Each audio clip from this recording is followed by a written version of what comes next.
Thanks for clicking on this video. The clip that you're about to watch came from my Twitch stream that I do Thursday nights at midnight. And to check that out, you can go to twitch.tv/retro reprise. There's going to be a description down below. And as always, please like, comment, and subscribe. It really does help the channel out.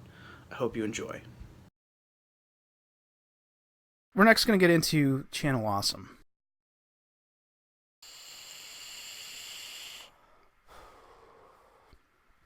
Now, I started watching Channel Awesome about 2011. And there's a lot of content creators that were on there that I watched, but two of my favorites were Lord Cat's Until We Win series, which was, I tried to actually do my own type of series like that, of showing people how to beat video games. And while that's something that probably isn't needed these days, and his videos are still up, they're worth checking out. I think they're great. They are sort of indicative of the time. So, you know, I think it's like in 4:3 aspect ratio. The bit rate's not all that hot, but they're kind of cool videos to watch. But Until We Win was one of the shows I liked, and then the other show that I really liked was Wario's You Can Play This, which was an import game show. It was a YouTube channel, or essentially his channel, about importing old school video games from Japan. And he got me importing. I've actually got a bunch of import games right here. I don't even know if that's showing up right here. And that's really because of Wario. I actually have a Nintendo Famicom, and I try to import when I can. And that came from his show. But recently, I was going through on YouTube and I was watching Mike Jeevans. He's someone I also watched on Channel Awesome. He used to have a show called, well, he still does it. It's called Shameful Sequels. And these were not really great, sequels, like almost straight to video stuff, Son of the Mask, things like that. He would do those videos. And I saw on his channel that he had an update and that he was leaving Channel Awesome. Now, for me, I've kind of not watched Channel Awesome or been to the website in years. And I just assumed that he wasn't on the site anymore because there really hasn't been a reference to Channel Awesome in a while. And the stuff he does now, he still does the Shameful Sequels, but what he does now is a week on, which is him going on a diet for a week. And it could be a diet of anything. Like right now, he's doing a series on a week on McDonald's. So he's just eating McDonald's for a week. And then he does, what's it called? Oh, he's got one where he tries out products that have the As Seen on TV logo on them. Infomercialism, that's what it's called. And he does infomercialism, and those are hilarious. There's one on about a hose that shrinks down on its own. And I wish I could remember the name of the hose, but that one's hilarious. It's definitely worth checking out. He does such a great job with that, and there's some comedy gold in just that one video. But anyway, he goes on, and he talks about how he's leaving Channel Awesome, and he also tells a story about how he hasn't really been invited to... Well, let me establish this. With Channel Awesome, basically it's a site where you have a bunch of different video producers who make content for this one site. It's sort of an aggregate site for producers, but the website chooses who gets to be on there, and they sort of do talent scouting and things like that. And you've had a lot of producers who made different types of content, some that made similar content to the Nostalgia Critic. The Nostalgia Critic is the big name to come out of that. That guy with the glasses.com is how it started. They eventually changed it to Channel Awesome. And there's been a bunch of producers linked to that site. Mike Jeevans was one of them, Wario, Lord Cat. All of those people produced content, and all that content was on that site. But Mike Jeevans, the guy I was talking about before, released a video saying he's leaving Channel Awesome. And he cited some grievances in his video. He was just like, I never got invited to do any of the anniversary movies. So one of the things the site would do is once a year on the anniversary of the site, they'd get the content creators together and they'd make a big movie, like a multi-part video. and a movie, and they'd have all the different people there and the different personalities, and it was really a cool idea to have all of the different content creators on this website making a movie. And I think they did about 4 of them, maybe 5. But Mike Jeevans has been with the site for all of that, and I don't think he was in any of those movies.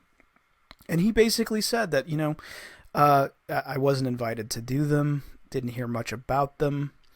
And he goes, it would have been nice to be invited along to that.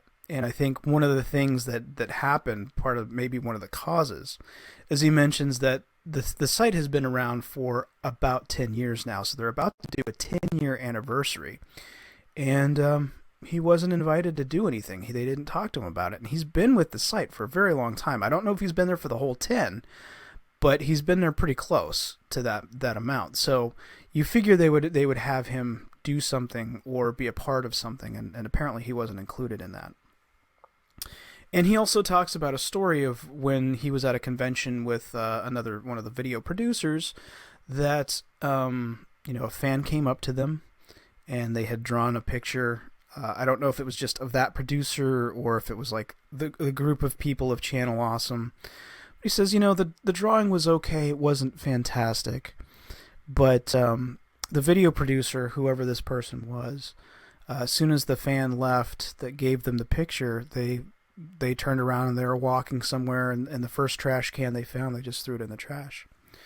And, that that kind of thing really ends up affecting the people around you, and it affected him in the same way that I think about it. If you happen to have somebody who likes your content, and I'm a very, very small person as far as like video content is concerned. I don't do it consistently enough to draw a fan base. But if you do happen to have that fan base, and somebody goes to the effort of drawing you a picture, even if it's not a good picture, I mean, even if this is something that a kid would draw that's not very good, at least have the decency to wait till you get to your hotel room before you toss it out, instead of just throwing it out in the same spot. And he mentioned, he's like, I don't even know if the person saw them throw it away, but I mean, it's like as soon as they got to a trash can, they threw it out. So I could see that being, I could see you kind of being like, I don't really want to be associated with a person that would do that type of stuff. And while he was, mentioning all this, he mentioned the hashtag of changethechannel. And so I started doing a Twitter dive, and this rabbit hole goes deep. First of all, everything there is, you're kind of piecing everything together. You haven't heard everything, but there's been a bunch of producers, all of them former producers, some of them recently left, like Mars Girl, Mike Jeevans, and really one of the big ones is Linkara, who has been a big contributor to the site. He consistently puts out material. He has decided to leave as well. So I have a list of people who are backing up this hashtag of Change the Channel. So, of course, it's Obscurus Lupa, Mars Girl, Pushing Up Roses, Linkara, Phalis, Lindsay Ellis, the Nostalgia Chick, Dan Olson, SF Debris, and Mike Jeevans. Now, that's what I have so far. That's probably not the entire list or everybody that's included in that. Now, one of the things that while trying to dig up all this information is that I've found out that they're working on a Google Docs right now that they're going to release early April. So like April 2nd, April 3rd. So when they have that released, I will go back over it. I'll do another podcast where I talk about the specific grievances.